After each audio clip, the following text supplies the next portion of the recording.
الله سبحانه وتعالى آدم عليه السلام لمفتر بفلق ጊዜ ጅብሪልን ወደ መሬት ወርዶ አፈር ዘግኖ እንዲያመጣ ላከው። ጅብሪልም ወደ መሬት ከወረደ በኋላ ከመሬት አፈር ሊዘግን ሲል መሬት እንዳትቀንሰኝ በአላህ እጠበቃለሁ አለችው። ጅብሪልም በአላህ እጠበቃለሁ ስትለው ምንም ሳይነካት ትቶ ተመለሰ። አላህም ዘንድ መጣና ጌታዬ ምድር ባንተ እጠበቃለሁ ስትለኝ ትቼ ተመለስኩ አለው። ከዚያም አላህ ሚካኤልን ላከው። ሚካኤልም ትእዛዙን ሊፈጽም ወደ ምድር ሲወርድ መሬትም እንዳትቀንሰኝ በአላህ እጠበቃለሁ አለችው። ሚካኤልም በአላህ እጠበቃለሁ ስትለው ምንም ሳይነካት ትቶ ተመለሰ። አላህም ዘንድ መጣና ጌታዬ ምድር ባንተ እጠበቃለሁ ስትለኝ ትቼ ተመለስኩ አለው። በመጨረሻም አላህ አዝራኤልን ላከው። አዝራኤልም ተልእኮውን ሊፈጽም ምድር ላይ ወረደና አፈር ሊዘግን ሲል ምድርም እንዳትቀንሰኝ በአላህ እጠበቃለሁ አለችው።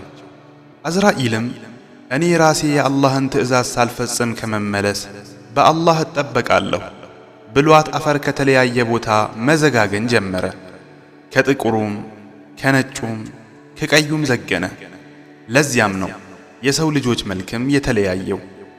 ከዚያም አዝራኤል አፈሩን ይዞ አላህ ዘንድ ሲቀርብም አላህም አፈሩን አንተ እንዳመጣ ሁላ ነፍሳቸውንም እንድታወጣ አንተን ወክዬሃለሁ አለው። ከዚያም ከምድር የመጣው አፈር ረጥቦ ጭቃ በሆነ ጊዜ አላህ ለመላእክቶቹ እኔ ከጭቃ ሰውን ልፈጥር ነው፣ ፍጥረቱንም ባስተካከልኩና ከመንፈሴ በነፋሁበት ጊዜ ለእርሱ ሰጋጆች ሁናችሁ ውደቁ ብሎ መልእክት አስተላለፈላቸው። ከዚያም አላህም ኢብሊስ እንዳይኩራራ አደምን በእጁ ፈጠረው።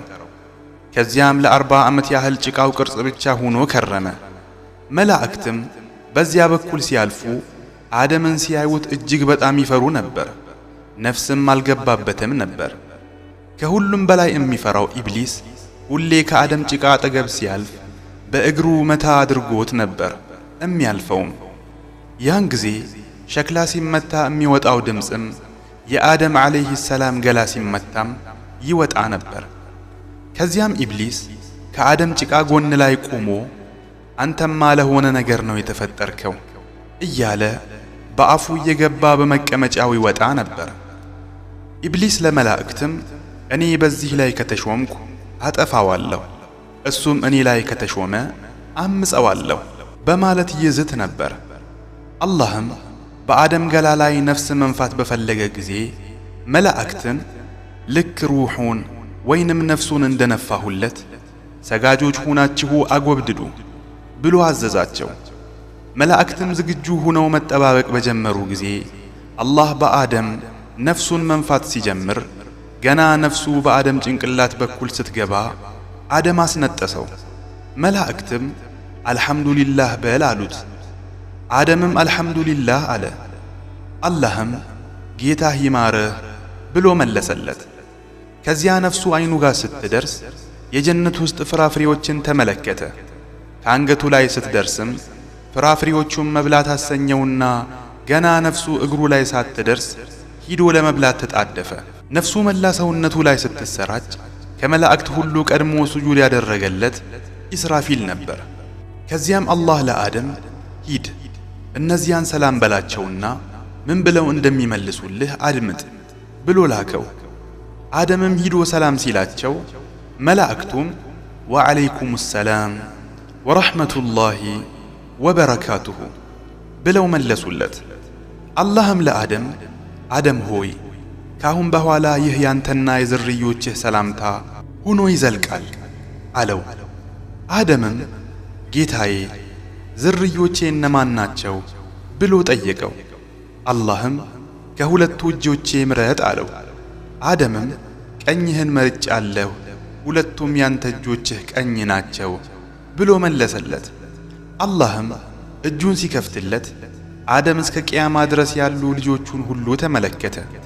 በዚያም መሃል አንድ ብርሃናማ ሰው ተመለከተና ጌታዬ ሆይ ይህ ማን ነው ሲል ጠየቀ። አላህም እሱ ልጅህ ዳውድ ነው ብሎ መለሰለት። አደምም ጌታዬ ሆይ ለዚህ ልጄ ዕድሜውን ስንት ነው ያደረክለት ሲልም ጠየቀው። አላህም 60 ነው በማለት መለሰለት። አደምም ጌታዬ ሆይ ከኔ ዕድሜ 40 ቀንስና ለሱ ጨምረህ 100 ሙላለት አለው። ለአደም የተመደበለት ዕድሜ 1000 ነበር። አላህም እሺ ብሎ ሞላለትና ምስካሪ መላእክቶችንም አደረገ።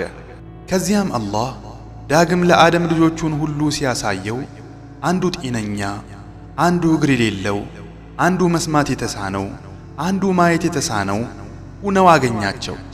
ይህን ሁሉ ሲመለከት ጌታዬ ምን ነው ሁሉን እኩል ብትፈጥር ምን ነበረበት ሲል ጠየቀው።